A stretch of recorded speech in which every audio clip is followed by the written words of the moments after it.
Dan saya lihat ada beberapa santri yang saat ini tetap duduk bersila, dan tasbihnya itu dari merah delima dan kecubung batunya itu.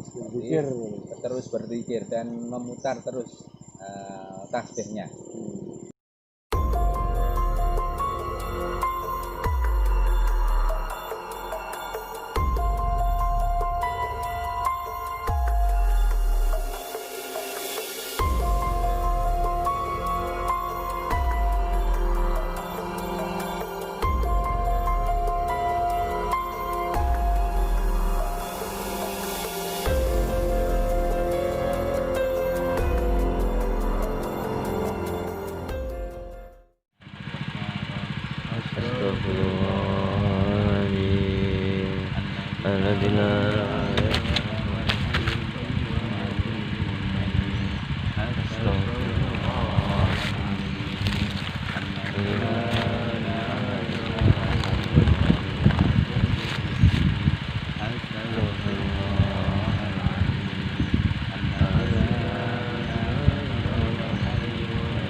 Bismillahirrahmanirrahim. Assalamualaikum warahmatullahi wabarakatuh.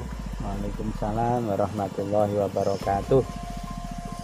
Pemirsa yang berbahagia, saat ini kita berada di tempat petilasan Masjid Sunan Kalijogo bersama channel Manunggaling Cipto.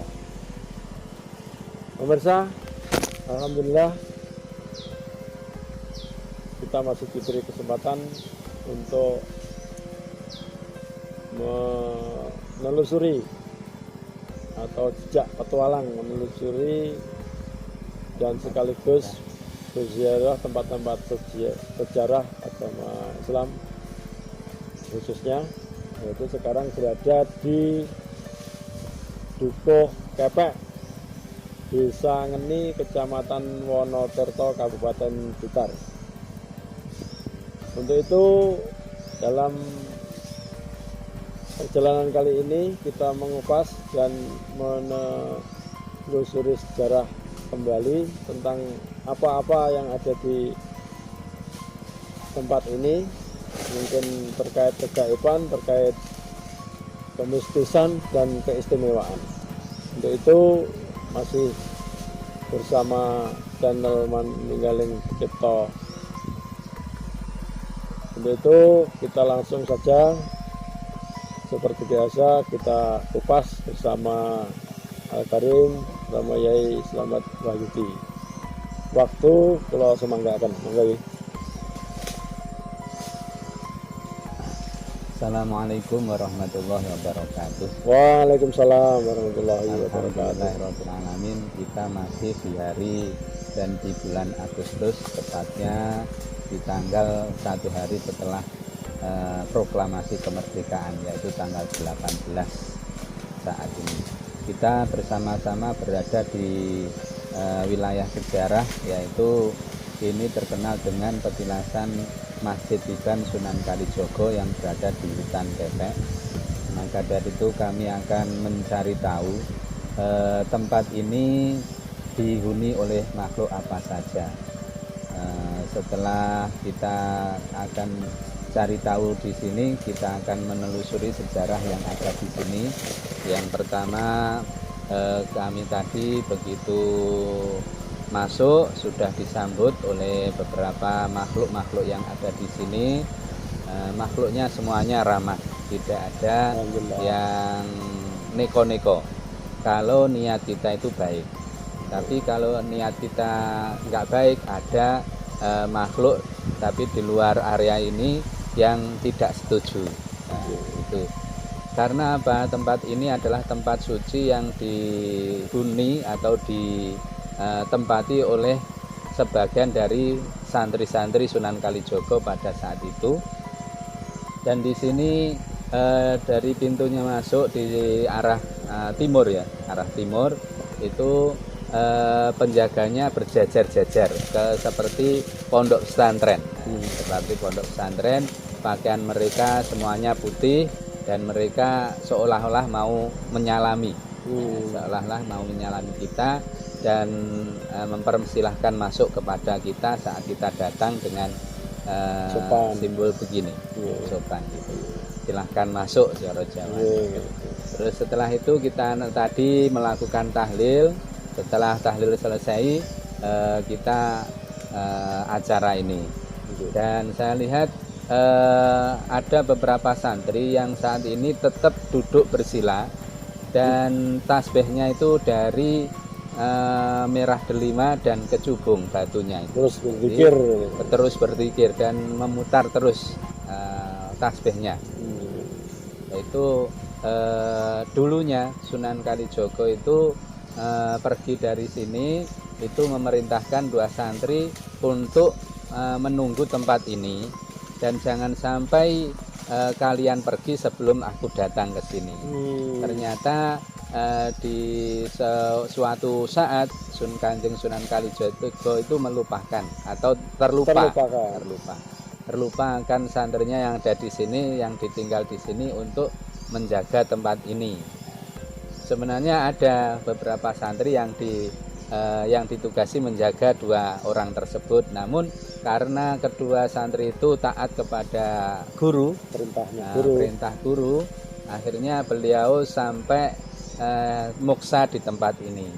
Dulu di tempat sana itu ada tempat pasujudan batu lempeng, jumlahnya 3 waktu dulu. Terus setelah itu tahun 2017 batu itu tinggal 1. Nah, terus tahun 2020 awal tinggal 1 ya, habis atau hilang.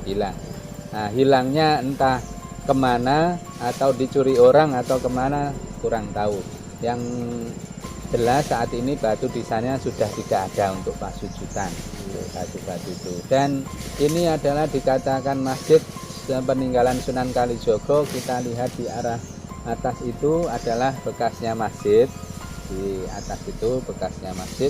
Ada batu bata, ada merah. Peninggalan batu bata merah persegi 4 yang tebalnya kurang lebih 7 cm dan lebarnya ada sekitar 10 kali 15 kalau tidak salah.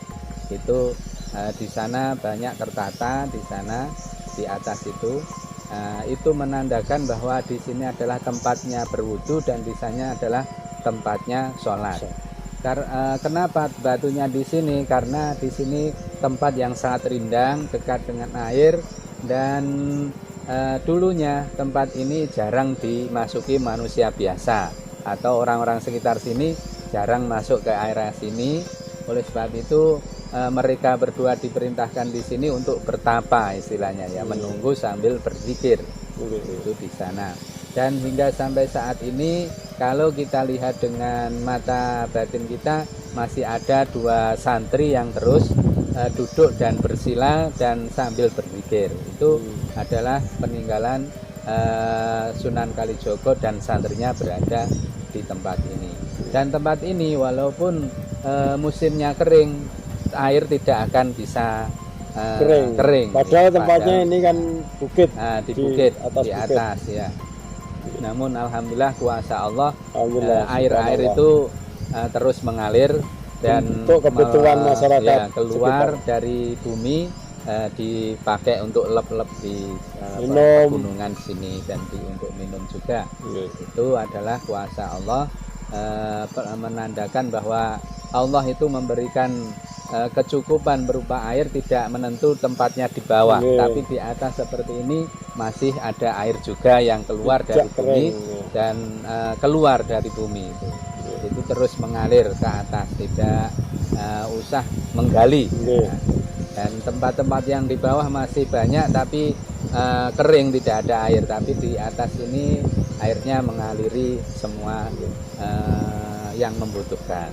Terus ini tempat ini kan konon ada istilahnya masjid atau rencana, atau memang sudah ada masjid bangunannya kok sampai sekarang itu tidak ada, tinggal puing-puingnya saja. Itu istilahnya dulu itu apakah memang ini pernah ada satu bangunan masjid sudah berbentuk masjid, atau konon kabarnya ada yang namanya sudah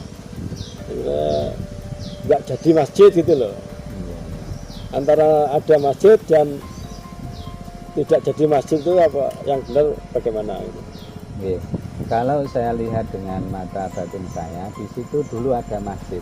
Masjid dulu dari cukup dari kayu jati. Itu Bang, disonggo atau disoko-soko kayu, Masjid Pampang ya, Masjid Pampang. Ya, seperti itu. Terus pakai daduk, alang-alang, karena termakan zaman, maka kayu-kayu itu roboh dengan sendirinya dan tinggal batu pondasi yang ada sekeliling itu karena zaman ya, karena waktu yang sudah lama, akhirnya kayu-kayu itu termakan oleh rayap-rayap dan rapuh, sehingga ya hanya sisa-sisa saja yang ada di sini. Terus maksudnya gini, apa untuk ini semacam pondok pesantren atau sudah pemukiman penduduk, terus juga dibangunlah masjid sehingga untuk sholat Jumat dan sebagainya, atau memang istilahnya masih rintisan satu pondok pesantren atau bagaimana gitu loh maksudnya?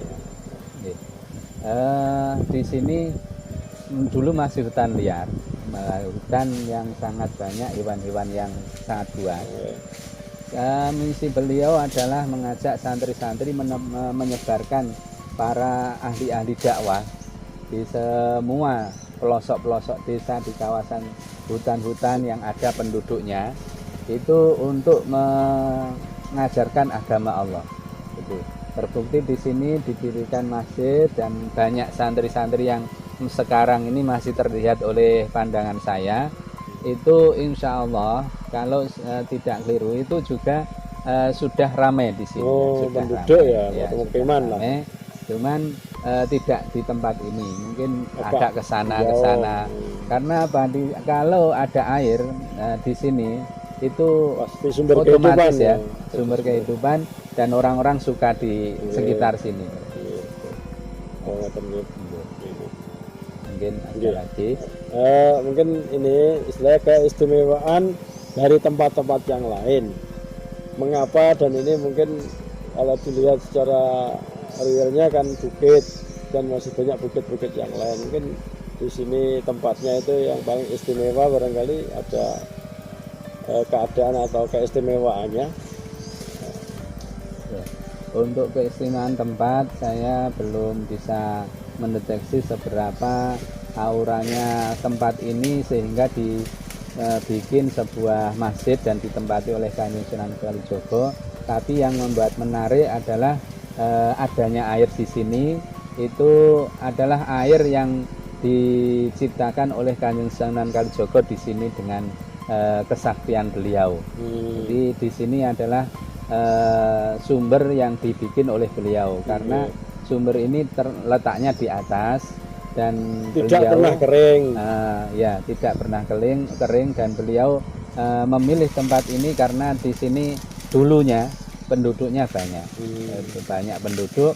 Kalau mencari air itu jauh di atas sana, tapi sudah kering. Itu ada jalan air di sana ya, kali, istilahnya kali yang ke sana, sungai kecil ke sana, jauh. Terus kemudian suatu hari Kanjeng Sunan Kalijogo istikharah untuk kemana bisa berdakwah selanjutnya. Terus diberikan oleh Allah petunjuk untuk datang ke sini, dan di sini dibikinlah sebuah air, sebuah sumber mata air yang akhirnya sampai sekarang tidak bisa mengering walaupun musimnya sudah kemarau. Hingga sekarang dimanfaatkan untuk lep-lep sawah, mengairi sawah. Ya. Barangkali yang terakhir untuk pesan dan pesan kepada masyarakat atau para pemirsa yang sedang menyaksikan ini, barangkali mengambil satu istilahnya hikmah dari ciptaan Allah Subhanahu wa taala, pesan-pesan untuk para pemirsa dan seluruh masyarakat. Mungkin suatu saat Allah alam mungkin bisa jadi masjid kembali, kemudian jadi kemungkinan yang ramai dan nuansa Islami gitu mungkin. Ini entah benar entah tidak, saya pernah bermimpi. Mimpi itu kembangi turu ya. Saya pernah mimpi kalau di sini suatu saat ada sebuah masjid. Ini akan menjadi ramai sekali tempat ini nanti. Walaupun saat ini adalah kita di tengah hutan ya, di tengah hutan, tidak ada seorang yang bermukim di sekitar sini, adanya baon-baon ini. Tapi baon-baon di sini kalau mau mengambil air dari sini lep kan juga masih bisa. Nah, dan lagi yang belum saya katakan, di sini ada beberapa makam dari murid-muridnya Sunan Kalijogo, yaitu masih keturunan Mbah Tembaya III. Ada di sana, ada beberapa makam di sana. Sudah tertutup. Ya, sudah tertutup zaman masa. Tidak ada tanda-tandanya. Tidak ada tanda-tandanya. Tapi bisa ya bisa kita lihat tempatnya, kita posisinya. Tandai, ya. Itu nanti. Di sini yang penting Anda jika ingin berkunjung ke tempat ini, tempat keramat yang dikeramatkan oleh desa dan warga sekitar sini, ini Anda cukup salam sebelum masuk ke pintu gerbang. Nanti ada sambutan yang tidak terlihat, yaitu para santri-santri yang memakai jubah sangat banyak sekali dan mempersilahkan Anda untuk masuk ke kawasan ini. Nah, di sini Anda tidak perlu ngomong yang macam-macam, ngomong yang jelek atau bergurau di sini tidak diperbolehkan. Ada niat yang jelek. Jangan sampai punya niat yang jelek di tempat ini. Dan Anda setibanya di sini bisa melakukan zikir atau tahlil dan lain sebagainya, berdoa memohon kepada Allah, munajat kepada Allah, apa yang kita inginkan, minta kepada Allah semoga dengan lantaran karomahnya para kekasih Allah, hajat Anda diijabahi oleh Allah Subhanahu wa taala. Amin. Ya, demikian dari saya akhiri. Wassalamualaikum warahmatullahi wabarakatuh. Waalaikumsalam warahmatullahi wabarakatuh. Pemirsa, itulah sekelumit yang diceritakan oleh Rama Yai. Semoga ada guna dan manfaatnya. Untuk mungkin bisa ditambahi lagi ini karena air tidak pernah kering, walaupun ada suara sayup-sayup pompa air ya, ini untuk pengairan kepada masyarakat tidak pernah kering. Ada suara sayup-sayup mesin pompa air. Demikian pemirsa, kita akan jumpa lagi di lain kesempatan dan lain waktu. Semoga sekali lagi ada manfaatnya, barokahnya. Mohon maaf apabila ada kekurangan dan kesilapan kami semua peserta kru. Ihdinas shiratal mustaqim. Wallahu muwaffiq ila aqwamit thoriq. Wassalamualaikum warahmatullahi wabarakatuh. Merdeka. Assalamualaikum warahmatullahi wabarakatuh. Merdeka.